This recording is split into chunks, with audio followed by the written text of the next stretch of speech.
اچھا، علامہ طباطبائی ایک بات اور کہتے تھے ویسے تو تمام ائمہ کے الطاف اور لطف زائرین کے اوپر ہوتے ہیں، لیکن امام رضا علیہ السلام کا جو لطف ہے خاص طور پر محسوس کیا جا سکتا ہے۔ سب ائمہ کے روضوں کے اوپر جائیں گے، خاص طرح کا ایک الطاف اور کرم ان کا ہوگا اپنے زائر پر، کہہ رہے ہیں، لیکن خاص طور پر امام رضا کا لطف و کرم زائر محسوس کر سکتا ہے۔ اور اتنے زیادہ امام رضا علیہ السلام اپنے زائرین پر اتنی خاص عنایت اور توجہ رکھتے ہیں،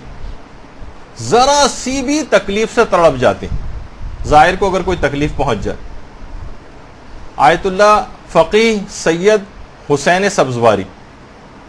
یہ خاص کلید بردار حرم تھے، نماز جماعت بھی پڑھاتے تھے، اور نماز کے لیے جس وقت یہ ایک دن نکل رہے تھے تو زائرین کا بہت ہی زیادہ رش تھا، کوئی مخصوصی تھی،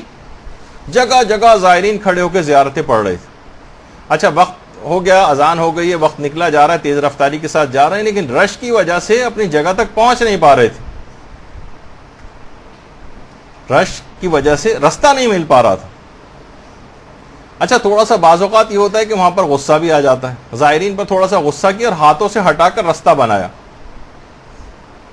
فرماتے ہیں کہ اس دن نماز پڑھا کے جب میں گھر آیا اور سویا تو خواب میں امام رضا علیہ السلام کو دیکھا۔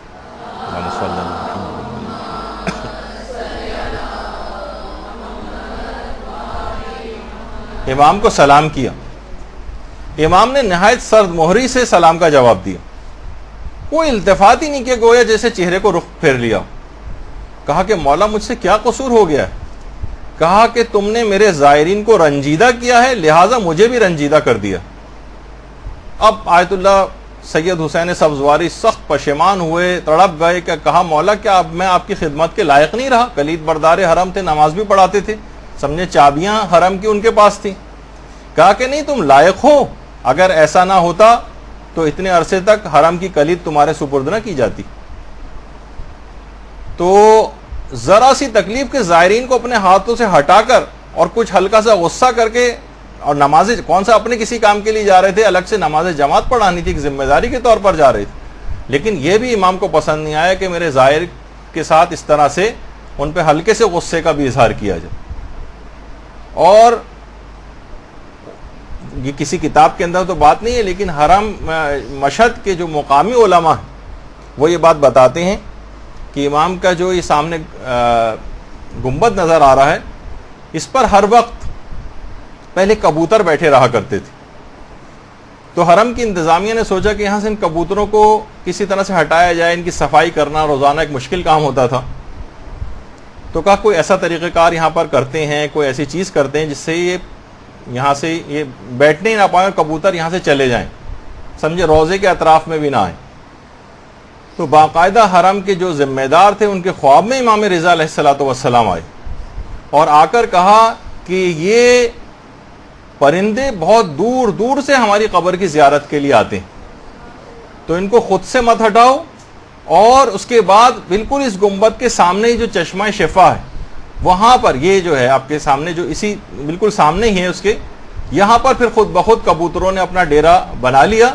اور اب یہاں اگر بیٹھتے ہیں اور گنبد کے اوپر نہیں بیٹھتے، اور 2 سال سے یہ سلسلہ بالکل جاری ہے کہ ایک کبوتر بھی گنبد پہ بیٹھا ہوا نظر نہیں آتا۔ تو وہ ایک اپنے زائر انسان کو تو چھوڑیے، اپنے زائر پرندوں تک کا اتنا خیال کرنے والے، اور اس زائر کے اوپر، پھر اس انسان کے اوپر افسوس ہوگا اس زائر کے اوپر کہ وہ امام کی نافرمانی سے بھرپور ایک زندگی گزارے، اس سفر کے اندر بھی امام کے قول و فعل کی نافرمانی کرے اور سفر سے واپس آ کر بھی نافرمانی کرے۔ دیکھیے، زائر کو پہلا تحفہ ہی جا کر یہ ملتا ہے کہ سارے گناہ اس کے معاف ہو جاتے ہیں۔ اب نئی اطاعت سے بھرپور زندگی اس کو شروع کرنا، جس طریقے سے اگر کسی شخص کا بائی پاس آپریشن ہو جائے